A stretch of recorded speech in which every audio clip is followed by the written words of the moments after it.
കളിച്ചും ചിരിച്ചും വളരേണ്ട കുഞ്ഞു ബാല്യത്തിൽ കളിചിരിയോടൊപ്പം തന്നെ ശരിയായ ചുറ്റുപാടും പഠനവും അനിവാര്യമാണ്. ഈ പ്രായത്തിൽ നിങ്ങളുടെ കുട്ടികളെ വളർത്താം ഏറ്റവും മികച്ച അന്തരീക്ഷത്തിൽ. 2026-27 അധ്യയന വർഷത്തിലേക്കുള്ള അഡ്മിഷൻ ആരംഭിച്ചിരിക്കുന്നു. വടക്കാഞ്ചേരി ബ്ലോക്ക് പഞ്ചായത്ത് പ്രസിഡന്റ് തെരഞ്ഞെടുപ്പിൽ UDF സ്വതന്ത്രനെ 50 ലക്ഷം രൂപ നൽകി വിലക്കെടുത്തതായി PI ഷാനവാസ് ആരോപിച്ചു. അഴിമതി വെളിപ്പെടുത്തുന്ന ശബ്ദരേഖയും അദ്ദേഹം മാധ്യമങ്ങൾക്ക് മുന്നിൽ പുറത്തുവിട്ടു. വടക്കാഞ്ചേരി ബ്ലോക്ക് പഞ്ചായത്ത് പ്രസിഡന്റ് തെരഞ്ഞെടുപ്പിൽ 3 LDF MLA-മാരുടെ ഒത്താശയോടെ കുതിരക്കച്ചവടം നടന്നെന്ന ഗുരുതരാരോപണവുമായി UDF പ്രതിനിധി PI ഷാനവാസ് രംഗത്തെത്തി. UDF സ്വതന്ത്ര സ്ഥാനാർത്ഥിയായി ജയിച്ച ജാഫർ മാസ്റ്ററെ 50 ലക്ഷം രൂപ നൽകി LDF പാളയത്തിലെത്തിച്ചാണ് ഭരണം പിടിച്ചെടുത്തതെന്ന് ഷാനവാസ് ആരോപിച്ചു.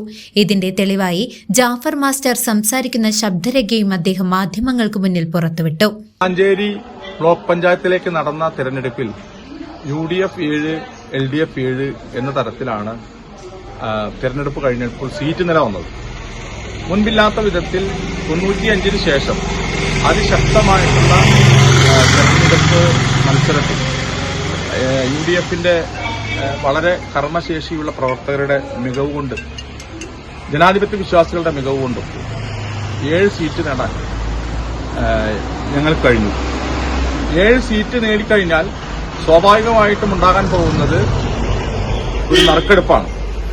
ആ നറുക്കെടുപ്പിലൂടെ അധികാരം നഷ്ടപ്പെടുമോ എന്നുള്ള പേടിയിൽ KV നഫീസ എന്ന ജനാധിപത്യ മഹിളാ അസോസിയേഷന്റെ മെമ്പറും ജില്ലാ സെക്രട്ടേറിയറ്റ് മെമ്പറുമായിട്ടുള്ള സീനിയറായിട്ടുള്ള CPM-ന്റെ നേതാവായിട്ടുള്ള KV നഫീസയെ വടക്കാഞ്ചേരി ബ്ലോക്ക് പഞ്ചായത്തിന്റെ പ്രസിഡന്റാക്കി നിയമിക്കാൻ വേണ്ടി CPM നടത്തിയിട്ടുള്ള ഭീകരമായിട്ടുള്ള രാഷ്ട്രീയ കുതിരക്കച്ചവടമാണ് ഇപ്പോൾ പുറത്തു വന്നുകൊണ്ടിരിക്കുന്നത്.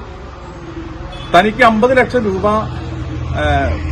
അല്ലെങ്കിൽ പ്രസിഡന്റ് സ്ഥാനം, ഇത് രണ്ടും കിട്ടുമെന്നും ലഭിക്കുമെന്നും ജാഫർ മാഷ് എന്ന് പറയുന്ന കൂറുമാറിയ വ്യക്തി വെളിപ്പെടുത്തിയിരിക്കുകയാണ്. ഇതിന്റെ അടിസ്ഥാനത്തിൽ CPM-ന്റെ ഉന്നത നേതൃത്വത്തിന് ഇതുമായി ബന്ധമുണ്ട്. ആരാണ് ജാഫറിന് ഈ പൈസ കൊടുക്കാമെന്ന് പറഞ്ഞിട്ടുള്ളത്? എങ്ങനെയാണ് ഇത്രയും വലിയൊരു സാമ്പത്തിക ഇടപാട് CPM നടത്താൻ കഴിയുന്നത്? ഇതൊക്കെ പുറത്തു വരേണ്ടിയിരിക്കുന്നു. ഇതിന്റെ പിന്നിൽ 3 MLA-മാരടക്കം വലിയൊരു ശൃംഖല പ്രവർത്തിച്ചിട്ടുണ്ട്. ഉത്തരേന്ത്യൻ മോഡലിൽ നടക്കുന്ന BJP പോലും ചെയ്യാൻ അറയ്ക്കുന്ന ഏറ്റവും വൃത്തികെട്ട രാഷ്ട്രീയ നീക്കമാണ് CPM നടത്തിയത്. ആ തരത്തിലാണ് അവരൊക്കെ ബ്ലോക്ക് പഞ്ചായത്ത് പ്രസിഡന്റിനെ സൃഷ്ടിക്കാൻ കഴിഞ്ഞത്. വിജിലൻസ് അന്വേഷണം നടക്കുന്നുണ്ട്. ശക്തമായിട്ടുള്ള ഇതിന്റെ സാമ്പത്തിക സംവിധാനത്തെക്കുറിച്ചും ഇതിന്റെ പിന്നിൽ പ്രവർത്തിച്ചവരെ കുറിച്ചുമുള്ള അന്വേഷണം നടക്കണം എന്നാണ് പാർട്ടി ആവശ്യപ്പെടുന്നത്. പ്രസിഡന്റ് തെരഞ്ഞെടുപ്പിൽ ഇരുമുന്നണികൾക്കും 7 സീറ്റുകൾ വീതം ലഭിച്ച സാഹചര്യത്തിൽ നറുക്കെടുപ്പിലൂടെ വിജയിയെ തീരുമാനിക്കേണ്ടതിന് പകരം UDF സ്ഥാനാർത്ഥിയാകേണ്ടിയിരുന്ന ജാഫർ മാസ്റ്റർ LDF-ന് വോട്ട് ചെയ്യുകയായിരുന്നു. തുടർന്ന് നടന്ന വൈസ് പ്രസിഡന്റ് തെരഞ്ഞെടുപ്പിൽ നിന്നും ഇദ്ദേഹം വിട്ടുനിൽക്കുക കൂടി ചെയ്തതോടെ UDF-ന് 2 സ്ഥാനങ്ങളും നഷ്ടമായി.